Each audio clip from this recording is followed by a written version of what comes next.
All right, 2011 Dodge Ram with 5.7 Hemi. So I've got a tick.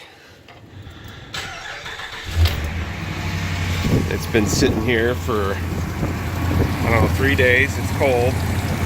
And that is not the tick I'm talking about. The tick I'm talking about, I believe, is coming from the timing chain, rubbing against the timing chain tensioner. So I've got another phone here. We're going to drive down the road and see if we can't get it or do it. All right, tow haul is off. Speeding up now.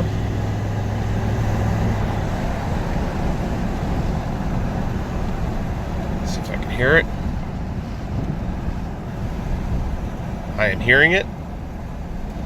Tow haul makes it go away. Staying away, I turn tow haul off. Speed up again. And coasting, I'm gonna let it kick off by itself.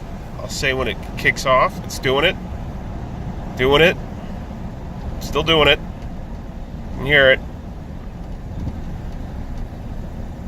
Still going. Gone. Oh, it's still an eco. That's interesting. Alright. So now let's see what the phone does that is in under the hood. We'll match it all up.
All right, so you heard the sound from the phone under the hood. It sounds, what you heard there, when you're in the car, it sounds different. The pitch is different. It sounds more like when you were a kid and you'd put a playing card in your spokes and you hear that like slapping, rattling sound.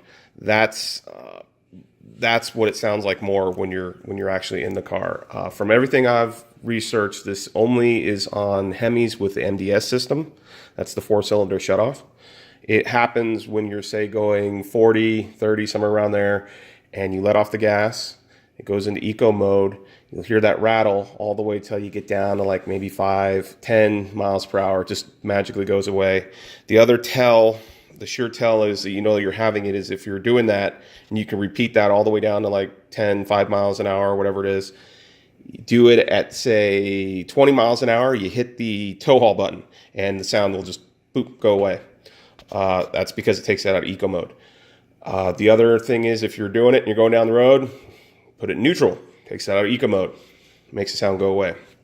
Why is this happening? Everybody's debating about it, but my thought is when this chain is turning on the top, it has to turn 8 cylinders worth of valves. There's more tension.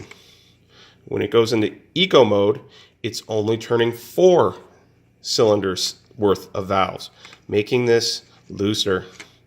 And when it's looser, it rattles on this puppy here. Once it gets a little more tension, it pushes back on the spring harder, and that's what I think is causing it. I'm not sure. All right, so if you're a brave soul, you're going to do this job on your own, you're going to need, basically, I'm going to give you necessities, I'm going to give you niceties. This one is the wrong pulley, but it worked. It is to pull off the harmonic balancer. later you'll see in this video, I didn't even know it was the wrong one until I had long since pulled the harmonic balancer off and realized that this leg needed to be a little bit longer. And the other problem is, I mentioned it over and over in this video, there's different versions of the Hemi. So like this might work for your Hemi. It might be the exact fit. On mine, it's slightly off. It's still got the job done. You will need this piece here. I found some on eBay that were missing this piece. If you'd ordered that, you'd be really pissed because this is the magic to it. This is for pulling it off. Again, there's the number. This, you must have this as well, or you're going to be very sad when you go to put it back together. It's the long reach harmonic balancer pulley installer. I'm like, well, what's the big deal? You just slide the thing on. No.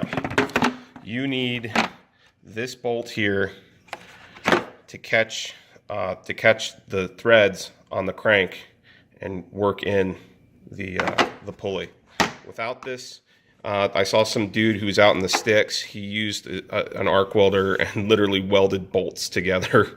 He had to jerry rig it. I mean, can't blame him. He's out in the sticks. But you need this. These two things, I think this was 40, and I think this one was 30.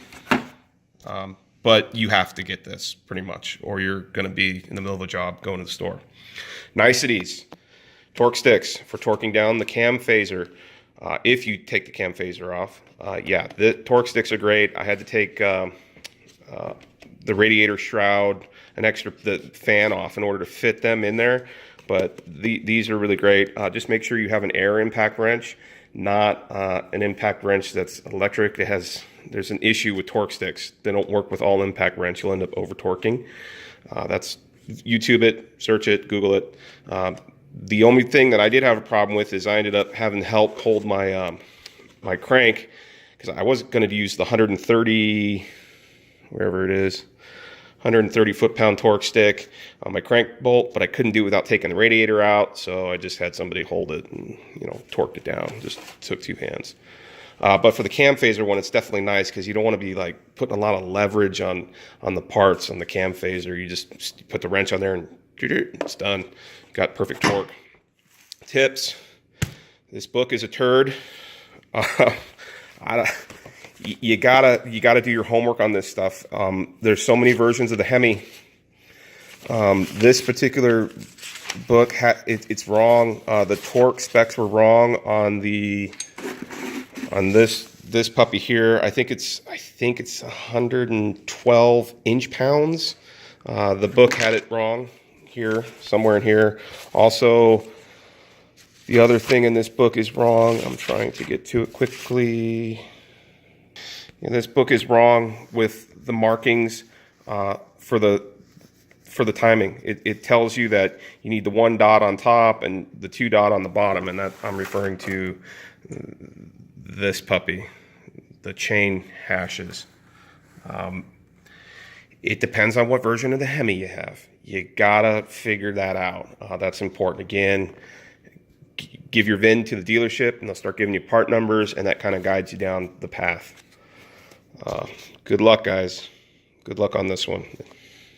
I wanted to talk a little bit about this job. I'm kind of giving away the ending in the beginning. And it's because this was probably one of the more difficult jobs that I've ever done. And the reason is the oil pickup tube bolt. Everything else is pretty much cake. But dealing with the oil pickup tube bolt is rather challenging. I was stuck for 2 days, couldn't get it, and I concluded I'm just going to have to drop the oil pan. So I actually went under there and started to undo the oil pan, and I went, holy crap, I've got a 4-wheel drive car. I have to drop the front pumpkin to get the oil pan off. And then I started to cry a little bit and went back and finally got the bolt. But it is significantly difficult. If you're going to do this job on your own, give yourself plenty of time. I'm talking like 7 days, plenty of time. It could go smooth. You could just knock it right out of the park. Otherwise, you're going to have some headaches. Some other things I want to talk about. The timing on this car is funky at best. It's not very standard. You're going to find different videos out there that have the single hash mark on the top, the double hashes on the bottom. That's the wrong model of the Hemi. Make sure you have the right version. And of course, if your Hemi is that Hemi, you got to make sure you have that version. The secret to success here is to call the dealership up when you're ordering parts. Get the dealership part number. They'll ask for your VIN on your motor. You get those part numbers, and then you can go to AutoZone or Rock Auto or wherever else to get the rest of these parts that you need. Back to the timing on this. So I think the problem that I had that I fixed was just this puppy. When I had it all apart and I was moving it, I could actually see this thing kind of oscillating just while I was cranking the crankshaft by hand. And it made that kind of like a snapback kick as the chain rolled over it, and I think that's where the sound was coming from. Am I 100% sure? No, it could have been the cam phaser, which I don't have, unfortunately. I already threw that away. I replaced that. I'm thinking you could do it with just this part. I think it was less than 30 bucks, and it would significantly simplify the job because I'm explaining the difficulty. This is my makeshift oil pump. It sits something like this. Notice what bolts are covered, namely this puppy here. So you can't take off the tensionizer guide on the right. Now the oil bolt that is a problem is here, which goes down to the oil pan. You got to imagine you're in the engine, the oil pan's sitting right here. If you take off this oil pump, that's when the job gets hard and sucks. But if you don't take off the oil pump, you're blind to seeing your timing hash down here.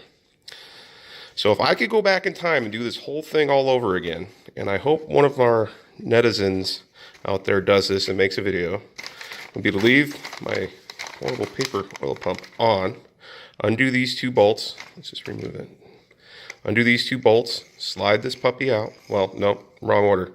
I would take a rope or string, tie tight around the top, pull the tensioner back, get another string, tie tight down here, keep that chain nice and taut, remove these two bolts, slide this out, put the new one in, undo the pin, undo the rope, put the car back together, and you're done. I could probably have done it in a day while drinking beer. But once to get that oil pump off, you have to undo that bolt down here, this crazy bolt, which then, oh God, you'll see me bitching about it in the videos. And then you twist the oil pump and you'll get the oil pump off, and you can take all this crap apart. Yeah, so that's my 2 cents. If you're gonna do this, please, I can't stress this enough, be prepared for some stress. Maybe it's just my model, but it's so tight and nasty under the car, and it just is so hard to get that done. You know, you hear me complain about the bolt that's down here. The real problem with it is not just necessarily getting the bolt to thread in and working with it.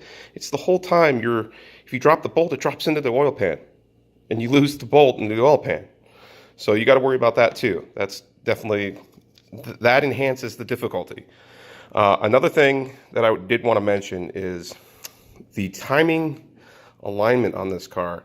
So if you go, 12 o'clock, 6 o'clock down here for this hash mark on this particular car, because this chain has one extra link on this side versus this side when it's all set up and timed up.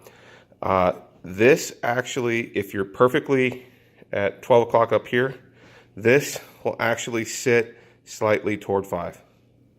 Slightly that way. And if by chance you line this puppy up straight down here, this will be pitched slightly toward 1. It is the funkiest timing I've ever come across. All right, we're doing it.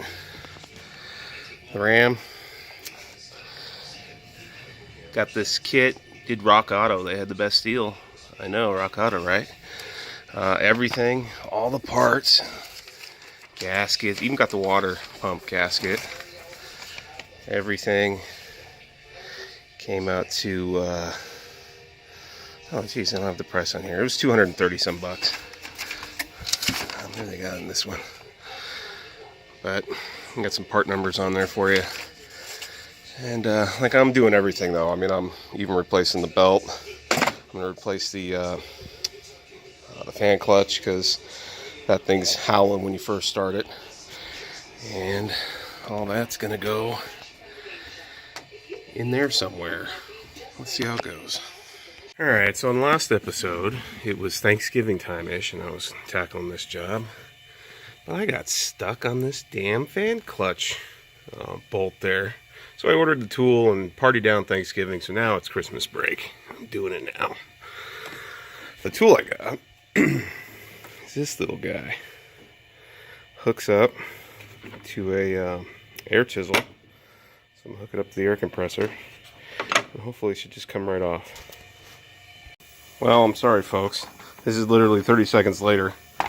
I just got down there, got it on there, fitted it a little bit better, and it did it. I mean, I didn't have to hold the belt.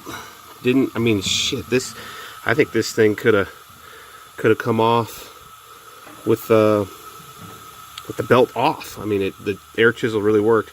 As you can see, all the scarring on there, that's from me trying with the tool from AutoZone. Just couldn't get it, man. So this little air chisel is the way to go. But it's broke free, and also another thing to note is why I was probably having so much trouble is it turns the wrong way. It's the reverse one. It's different than the standard.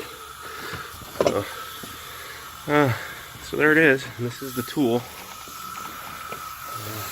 If you have an air chisel, this makes it a lot easier.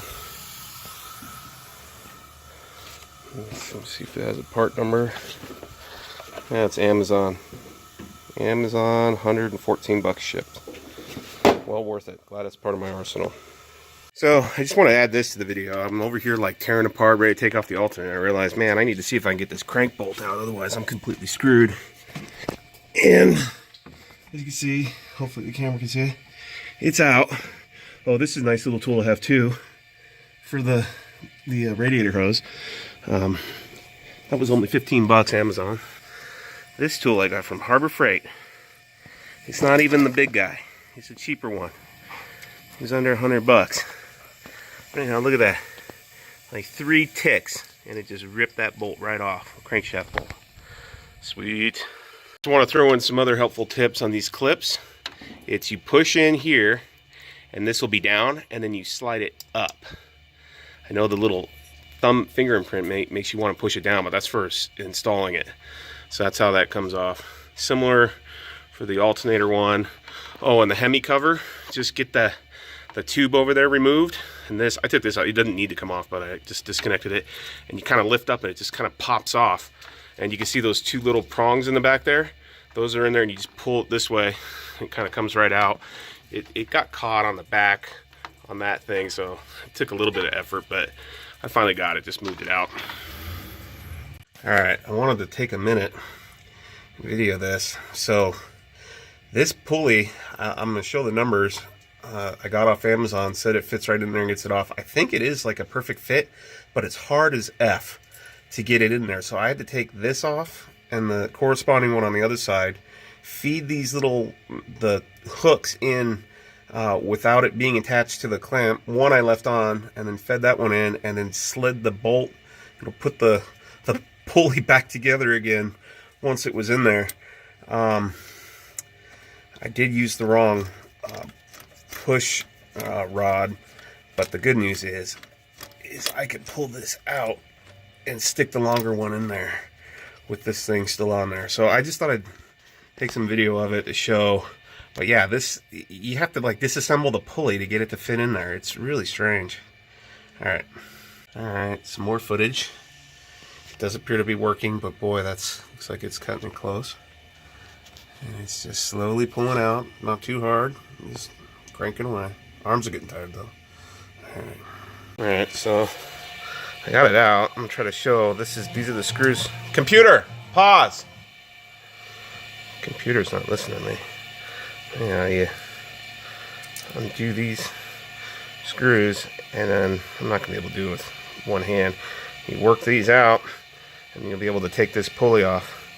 And as you can see, it definitely get the zoom right. It fits in those grooves. Boy, oh, that one was kind of wedge strong. Ooh, that's not good. That's not good either. Well, next time, make sure you get it in there better. Maybe it's the wrong pulley. I don't know, but it worked.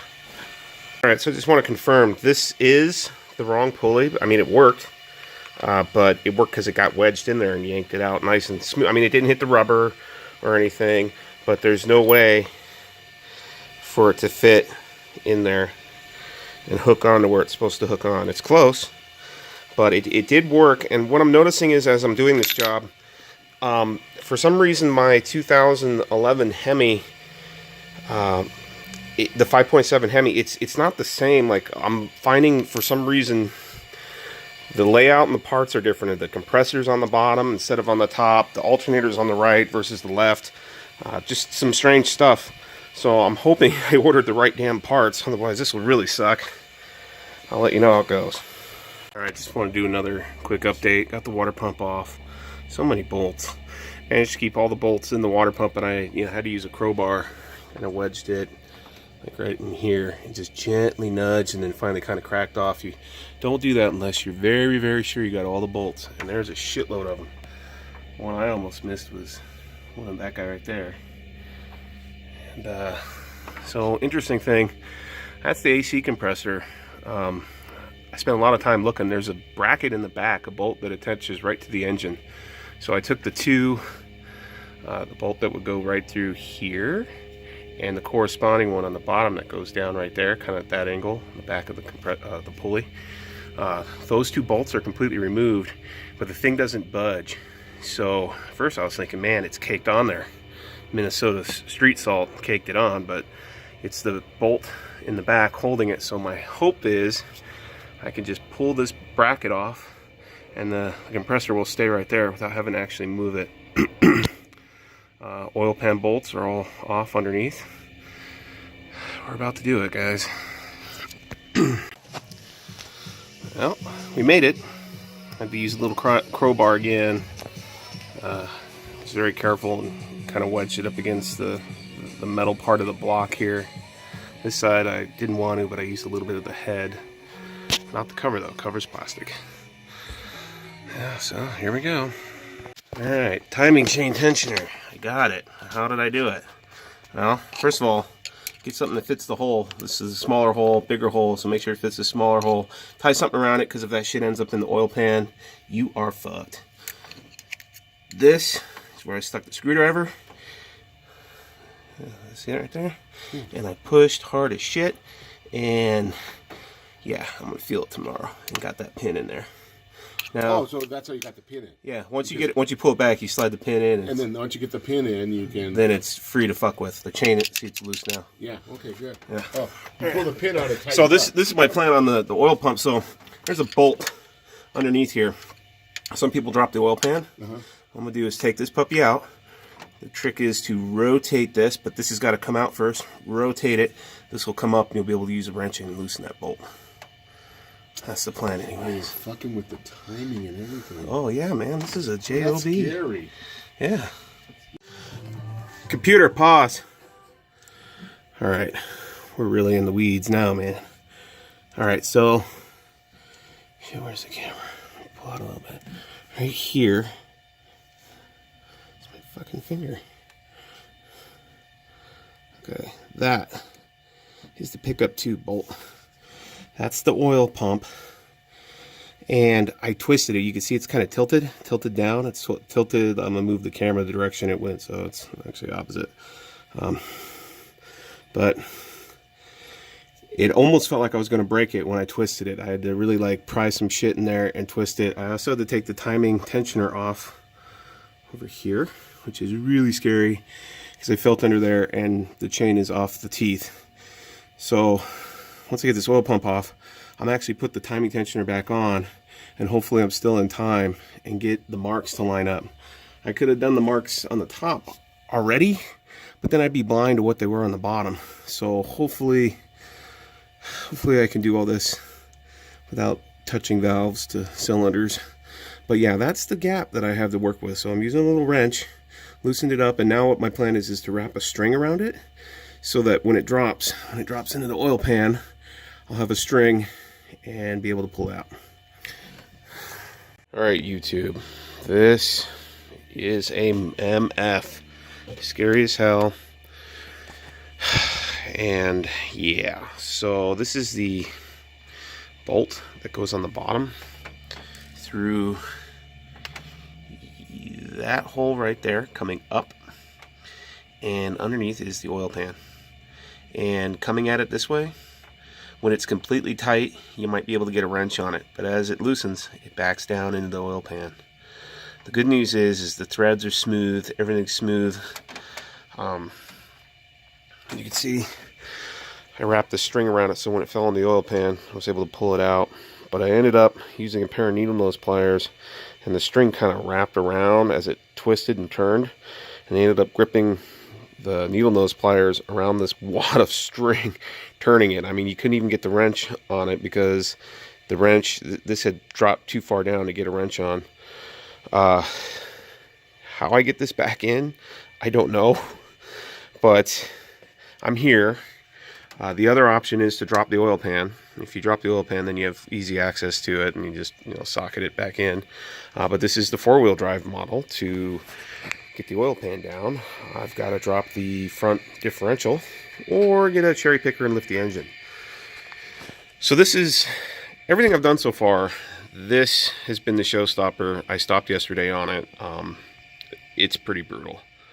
I'll go over some tips if I manage to get it back together. So just a reminder, while I'm doing this, this is the old tensioner on there. I want you guys to watch something kind of interesting. I don't know if the new one's going to do this, but I don't have spark plugs out or anything. I'm under full compression, but watch the jitter.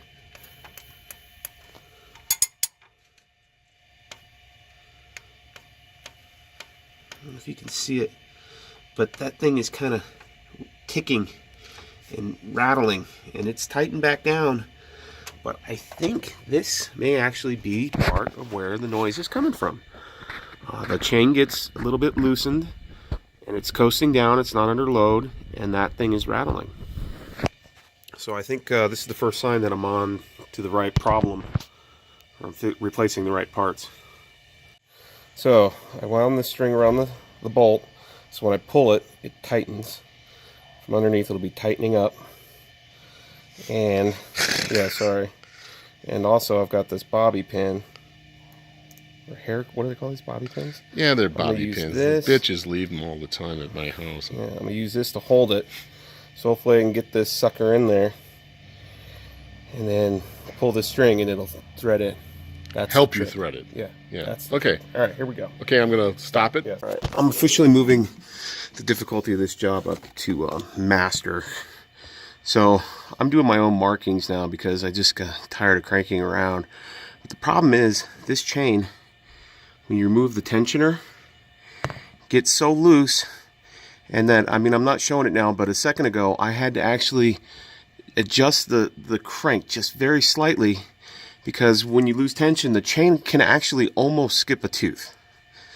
So this is a real problem, because you got to have the tensioner off to get the damn oil pump back on if you don't want to drop the oil pan. So yeah, if you're going to half-ass this and not drop the oil pan like I'm doing, and there's our evil bolt. This is the evil bolt that's above my thumb right there. Right there. That one. So yeah, you got to be a badass to do this. And the other problem too is you can't check your timing afterwards, because once you put the oil pump back on, you can no longer see this dot. So I've pinked the top of the sprocket so I can know it's pointing up, and that'll match the up there. So I got a pretty good idea, but I had to, this is what I'm doing. I'm tying it off like this, the chain, and I'm going to put the oil pump on, remove that, and then put the tensioner back in. What a fucking nightmare. In this moment in time. Okay, so this is the tube that goes into the oil pan. This has the little lip on the top, the little O-ring that sits on there, and the bolt comes up through in here. I showed you before I had the little paper clip or bobby pin holding it right here. It was barely holding it. This bolt's sitting right there. And this is the oil pump. As it comes in, this is where the screw would go through. This is where this seats into this. And when you come in, this is under a lot of pressure pushing down. This is under a lot of pressure pushing up, and it's wedged in there. I mean, the metal is touching at this point, and it kind of snaps in. When it snaps in, this smacks the bolt and kicks the bolt out down into the oil pan. Luckily, of course, I had the string, and I was able to get the bolt out.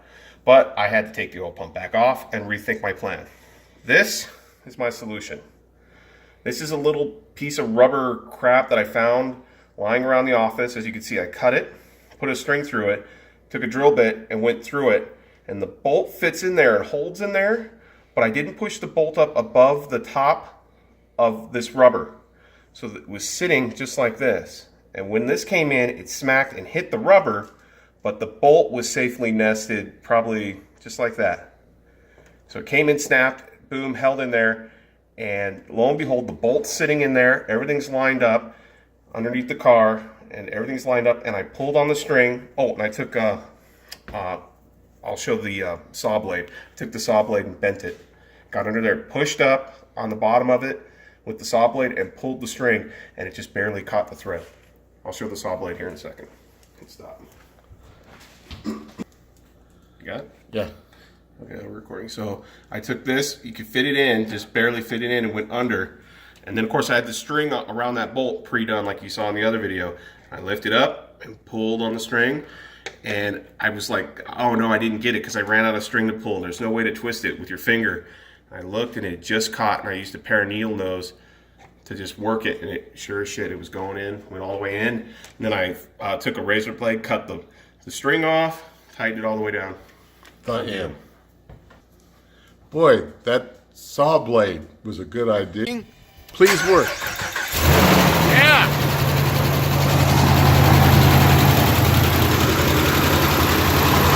Noisy. What? Hold on. Let the oil get in there.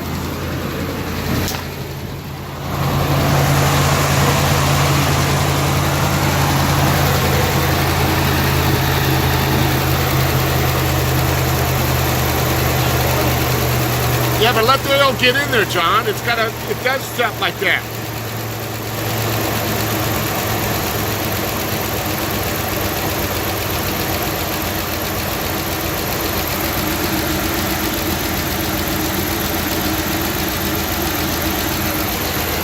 All right, so my dad was right. I was freaking out a little bit there. That noise went away as soon as the oil got in there.